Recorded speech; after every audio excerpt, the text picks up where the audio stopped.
Eu sou Henri Alfred Bugalho e este é o Vlog do Escritor. Hoje a gente vai falar de uma forma literária que possivelmente é a mais antiga da história, o conto.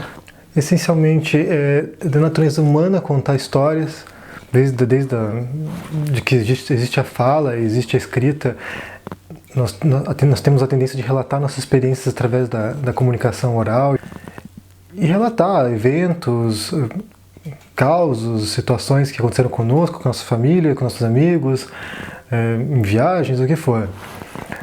Ou seja, quando falamos do conto, estamos falando de uma estrutura primitiva e basicamente essencial do ser humano. Ao longo de sua história, mudou muito o gênero, ele se desenvolve, se renova, revoluciona. Hoje o que se entende por conto é muito diferente do que se entendia na Idade Média, mas de qualquer maneira é importante compreender que quando a gente fala de formas ou gêneros literários, estamos falando de uma definição convencional, mas que não quer dizer muita coisa não, porque varia muito de tempos em tempos. Mas basicamente o que se aceita por aí é que o conto é uma história breve, geralmente que possa ser lida de uma vez só, ou em um único dia, ou em uma única sessão de leitura. Os americanos têm uma classificação por número de palavras. Para eles até 10.000 palavras é um conto, que é bastante longo, na minha opinião. Para mim, um conto com mais de 5 páginas já está tendendo para outra forma. Eu não consigo escrever contos longos. E o conto é uma história única, né? Um evento único. Ele tem poucos personagens. Não é possível colocar muitos personagens em uma história em 10 páginas, né? Ele tem espaço limitado também, ele ocorre num ambiente limitado, não tem muita variação de cenários e também ocorre num tempo limitado. Um conto não vai abranger, geralmente não vai abranger 100, 200 anos como um romance poderia fazer. Um conto vai, geralmente, né, claro, sempre tem exceções, mas um conto geralmente vai ser um intervalo breve de tempo, um dia, uma semana, ele não tende a ter um espectro muito grande de tempo. O conto geralmente começa mais próximo do final da história. Desse modo ele evita que tenha muita introdução, que perca muito tempo descrevendo personagens, descrevendo cenários. Ele já vai direto para a ação e direto para próximo do desfecho. Não há muita enrolação, não há espaço para enrolar num conto. Você tem que ser conciso, direto ao ponto, sem encher linguiça, tem uma escrita mais afiada, tem que ser muito mais depurado do que um romance, não há espaço para excessos.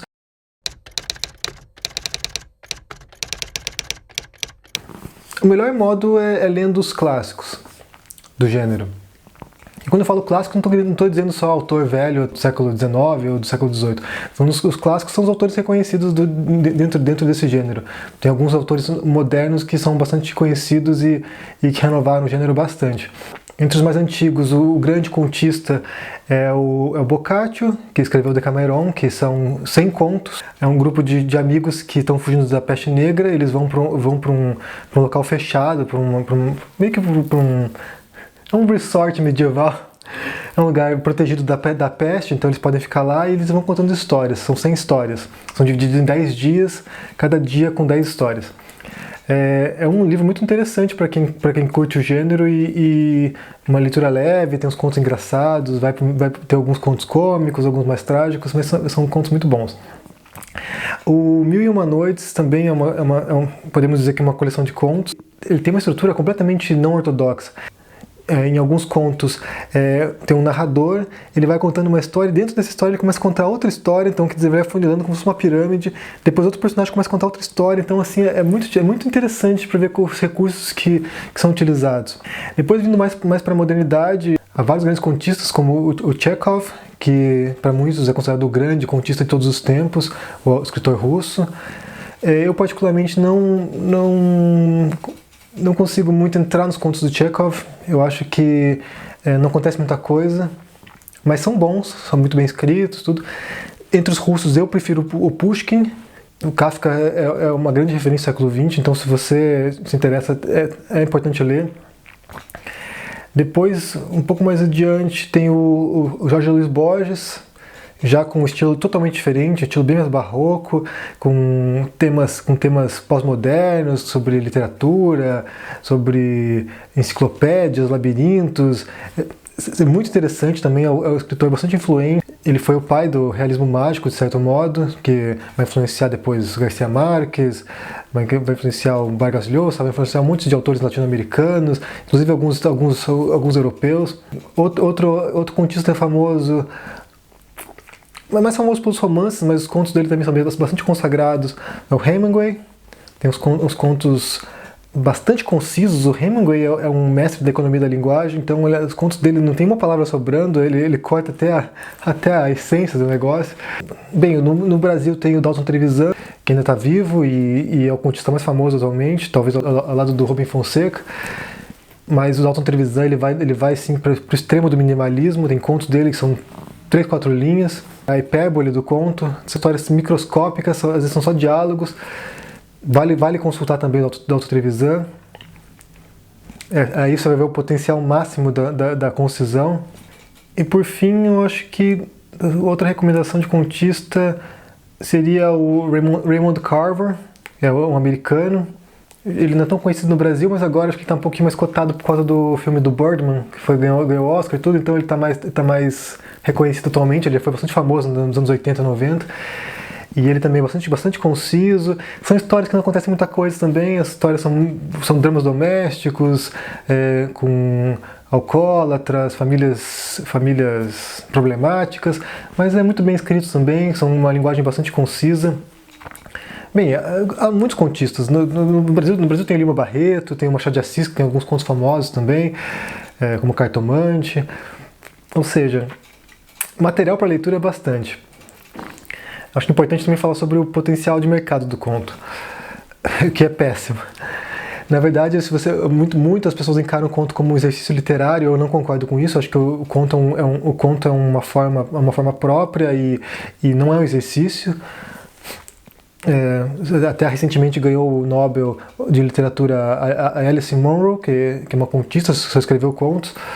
Ou seja, não é um exercício, ele é uma forma muito específica e muito difícil, né? Quanto mais econômico for o texto, mais difícil é de ser escrito. Ser simples não é simples, mas o mercado é péssimo. O mercado não é bom. Um bom meio de distribuição de contos hoje em dia é a Amazon. Eu já tenho visto algumas histórias de pessoas que escrevem contos um pouquinho mais longos, às vezes 10, 15 páginas, e publicam na Amazon e conseguem vender. Ou seja, é uma alternativa. Outra alternativa são as revistas literárias. Há várias no Brasil atualmente. Eu sou editor de uma, a revista Samizdat, que publica contos também. Se você der uma busca na internet, você vai encontrar uma porção de revistas literárias. E, geralmente, para você encontrar visibilidade para os seus contos, você vai ter que publicar por conta, ou publicar num blog, ou encontrar alguma saída alternativa. Nos Estados Unidos, se você escreve em inglês, existem milhares de revistas literárias. Também não é fácil conseguir publicar nelas, porque algumas são bem famosas, como a Paris Review ou a Plowshares, são New Yorker, que é quase impossível. Autores famosos como Scott Fitzgerald não conseguiram publicar nas revistas, mas o meu conselho para você que está começando agora a escrever contos é ler muitos contistas, entender a forma como funciona e estudar o gênero e testar, sabe? Escrever bastante, escrever uma série de contos. Alguns contistas como Horácio Quiroga, do Uruguai, ele tem um decálogo que você pode até encontrar no blog do escritor, que são 10 dicas para quem quer ser um bom contista. Para mim, são as melhores dicas que eu já vi. E escrever bastante, explorar o gênero, tentar coisas diferentes. Escrever bastante. Eu já escrevi quase 200 contos e ainda estou aprendendo, e é um gênero que eu gosto. E publicar. Jogar no mundo que as pessoas vão te conhecer, vão ler teus contos e talvez atraia atenção para alguma narrativa mais longa. E depois um dia, quem sabe, você resolve explorar o romance ou não, fique nos contos também, que são muito bons também. Então é isso. Continue acompanhando o canal aqui, dê joinha aí embaixo, assine o canal e continue acompanhando os meus vídeos, tá? Abraços e a gente se vê.